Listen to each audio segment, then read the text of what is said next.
Forces and motion. This is the beginning of Unit 2, which is quite fundamental because the study of forces is sort of what distinguishes the early part of physics and what makes physics different from what came before it. So this will be a bunch of stuff that ends up lying underneath everything else we end up doing. All right, it all comes back to Isaac Newton. He's the guy to blame for all of this. He lived from 1642 to 1726. He was a philosopher, a scientist, and a warden of the mint. Someone once named him the last of the magicians and the first of the scientists. To understand the motion of planets, he found he needed a better understanding of motion in general. To understand motion, he invented a branch of mathematics, which we call differential calculus. And then to describe orbits, which was his ultimate goal, he invented yet another branch of mathematics called integral calculus. He also caused at least one man to be hanged until dead. He was the warden of the mint, and he was in charge of the integrity of English coinage and basically tracked down a notorious counterfeiter and managed to capture him legally in a way that had been impossible before. He basically outthought him and insisted that the traditional punishment of hanging be used because it's a crime against the crown. Newton is famous for having 3 laws of motion. Law is probably a little fuzzy here, but they're descriptions of the way the world works.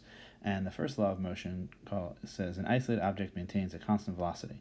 Isolated object means the object does not interact with any other object. In other words, left to its own devices, a thing will continue moving in a line at a constant speed. From textbooks, we get things like an object at rest remains at rest so long as no net force acts on it. An object moving with constant velocity continues to move with the same speed in the same direction so long as no net force acts on it. I find this definition actually quite bad. These ones, even though it's the one, for instance, that Walker uses in a very famous textbook, or that Knight uses in his textbook is very similar. A couple of things like saying, well, constant velocity means same speed in the same direction, so that's kind of silly.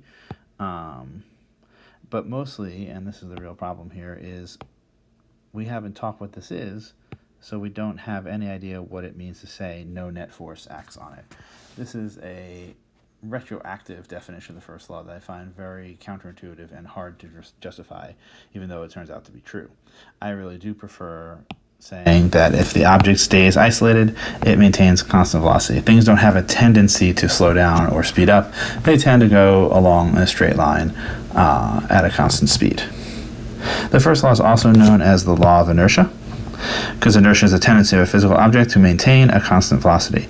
The word itself comes from, I believe, Italian, or maybe from Latin, and it means laziness, which I think is interesting, meaning things don't tend to change the state of motion. Although here we've already imposed what we mean by state of motion, which is the velocity state that it's in. Inertia is, in many ways, the thing that defines a physical, object, the thing that we consider physical, because it will have inertia. It will respond to forces this way.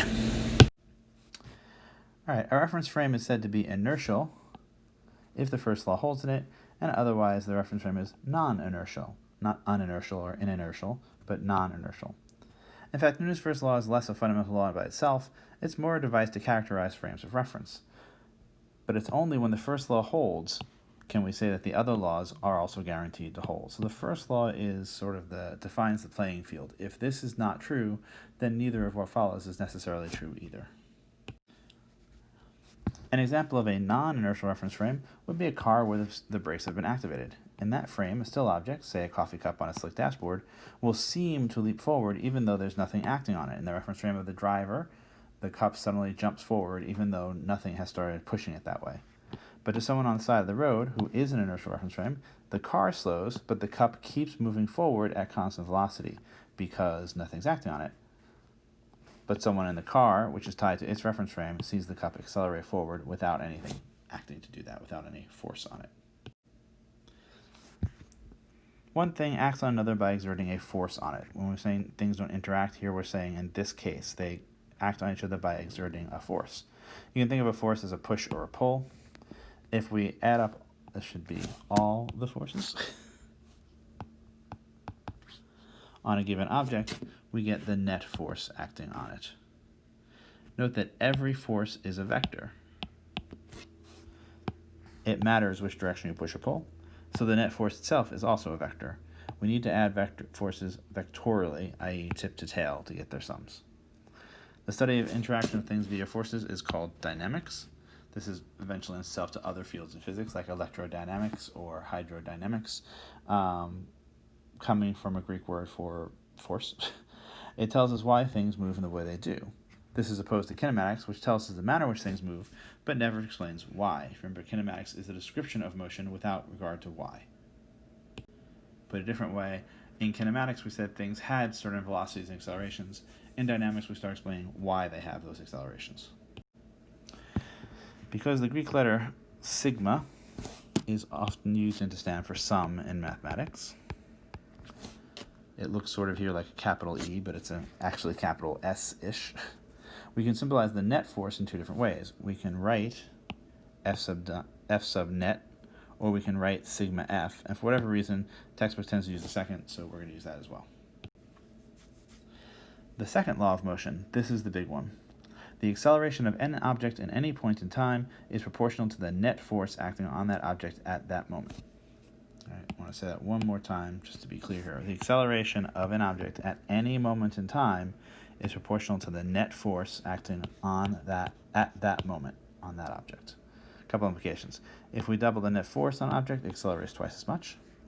If we pull in two different directions, the object will accelerate in neither direction, but somewhere in between, if they're not collinear, based on the vector addition. If there's no net force on an object, it moves at constant velocity. That's the first law, implicit now in the second law. But conversely, if an object is moving at constant velocity, we know that there is no net forces on it. Sometimes we say that any forces that are acting must so-called cancel out. Although I'm trying to get away from using the word cancel because I think it can be confusing, but everybody does use it. We can express the second law in symbols, using F to stand in for forces, as the acceleration as a vector is some constant times sigma of the force as a vector, where k is just the constant of proportionality. Don't get attached to k, it's not important in this context. We're about to redefine it out of existence, and we use that letter again later, so just be careful with it. In fact, for historical and logistical reasons, we usually write it the other way, that the net force is the mass times the acceleration. Here, m is still a constant, but has an easy-to-use physical significance. It's the mass of the object. Why do we bother doing this? Why do we write it this way and not the other? Partly because generations of physics students have learned it as F net equals ma. Partly because it's easier to typeset a single line than an equation that has two lines. Believe it or not, that's a prime motivator for a lot of things we end up doing. I like the other way conceptually, and if we were starting over, I'd say we should definitely try and think of it that way. That the acceleration is the net force divided by the mass, because the net forces are things that we don't see directly and we infer their existence, and then we observe the acceleration. They together produce the observed acceleration. Here it's the reverse. Here we're saying we observe some acceleration and now we're going to infer what the net force must have been to get that acceleration, but as a practical sense we're often going to end up solving for A anyway. So what is mass? It's kind of fuzzy. The best definition is, it's the constant proportionality. It tells you how the force scales with the acceleration. That is 100% true and almost 100% useless. A workable other definition, though, is the measure of the inertia of the object. Notice it is not the inertia of the object, but it's a way to measure the inertia of the object, the linear inertia. It's how hard it is to change the velocity of the object. Another useful, if fuzzy, definition is, it's a measure of how much stuff there is. Basically, every atom carries some amount of inertia with it, and the mass counts up all those atoms according to their proper proportions. All right, an example. Various similar boxes are pushed for 10 meters across the floor by a net horizontal force as shown below. The mass of the boxes and the horizontal force for each case is given in indicated figures. All boxes have the same initial velocity of 10 meters per second to the right, not shown. Draw a blue circle around the cases with the greatest acceleration and a red circle around the cases with the least. Take a moment to pause the video, and then we'll talk about the solution.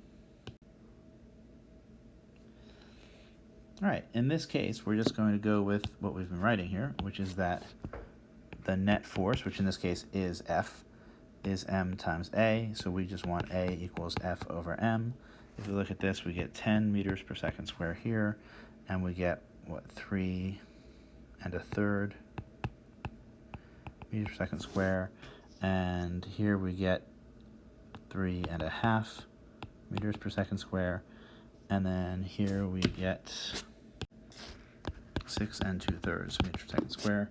So we can see that our largest is A and our least is B. Drawn a little bit more nicely here, but basically the same idea. Different example. Figures below show two identical curling stones, the playing pieces in the sport of curling, that are being pushed horizontally by the thrower. The instantaneous speed and acceleration of the through stones are given. What the positive direction is to the right. Ignore the friction between the stone and the ice, and find the magnitude of the force the thrower is exerting. So basically, by ignoring the friction, we're saying this force that we're looking for is the net force. So here we're saying really is the net force of the thrower is the net force, and is it greater in A or B? Is it greater in case A or greater in case B, essentially?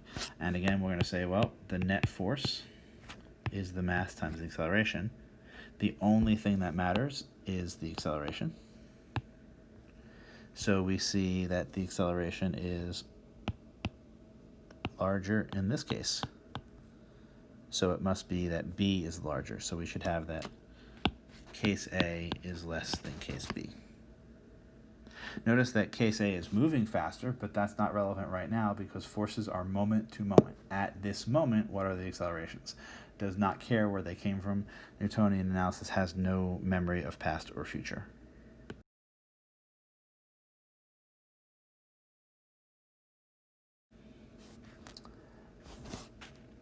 Various stacks of packages are traveling on a conveyor belt at the instance shown below. All the packages have the same velocity of 3 meters per second to the right. The packages do not slip on the belt. All masses are given in the diagram in terms of m, the mass of the smallest package. Draw a blue circle around the case or cases with the greatest net force, and a red circle around the case or cases with the least. And so here what we want to do, one, we want to notice that there is a contradiction here that is unimportant. They should be the same speed, obviously. Let's just go with 2. It doesn't really matter. The conveyor belt they're not slipping, so they're moving as fast as the conveyor belt, meaning that they are basically moving at a constant speed. Since they're moving at a constant speed, the net force is 0 in each case. So actually this is sort of degenerate because they are all the greatest, which is 0, but they are also all the least, which is 0. A little bit of a trick question.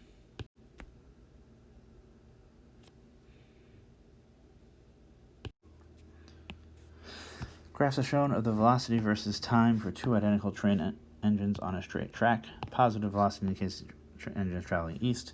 Scales are the same for both graphs. On each graph, a point is marked with a dot. A student comparing the net force acting on the engine at these dots, at that moment or that moment, which you notice are the same moment in time. And the student states, I think that B has a larger net force since the net force on A at the identified point is 0.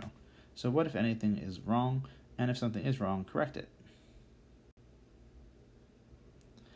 Well, the student is in error. Both A and B have the same acceleration because on a velocity plot, the acceleration is the slope. And these lines are parallel, just by inspection. So they have the same slope. So since the accelerations are the same and the mass is the same, then the force must be the same. The mistake the student made is that at this point, the acceleration is not 0, it's whatever the slope of this line is. The velocity is 0. And the velocity being 0 doesn't tell us anything about the net force. The net force could be 0, but it could be something non-zero. Finally, we've sort of been playing around with it without talking about it, but physics is a measurable science, so we need to know what units they're measured in. In SI, the unit of mass is the kilogram, not the gram, for weird historical reasons, and is symbolized by kg. Typical human mass is between 50 and 150 kilograms in mass. Textbook mass is about 2.3 kilograms. In SI, the unit of force is called the Newton, named after, not surprisingly, by Isaac Newton, and symbolized by the letter N. Capital N for Isaac Newton, lowercase n in the name. Don't know why that is, but SI is really fixed on that we don't use capital letters, as if you might confuse the unit of the Newton with Isaac Newton himself, like Zombie Newton back from the dead or something. So if you're going to write out in long form, you got to use lowercase, but if you're going to symbolize it, you use the capital N. It's a general rule, not 100% followed, that fundamental units are in lowercase and that named units are in capitals. The Newton is defined as the magnitude of the net force required to impart an acceleration of 1 meter per second squared to a mass of 1 kilogram. By definition, 1 Newton is 1 kilogram times 1 meter per second squared, so 1 Newton must be, and you'll hear this a lot, 1 kilogram meter per second square. As a real word aside, the U.S. system force unit for force is the pound, which you're used to, so weights are pounds and so on. The unit of mass is, believe it or not, something called the slug, or maybe the stone, depending on who you're talking to. All right, our next thing will be a very whirlwind tour through the big book of forces, all the different kinds of forces you might run into, not all of them, but most of the different kinds of forces you're going to run into throughout this class.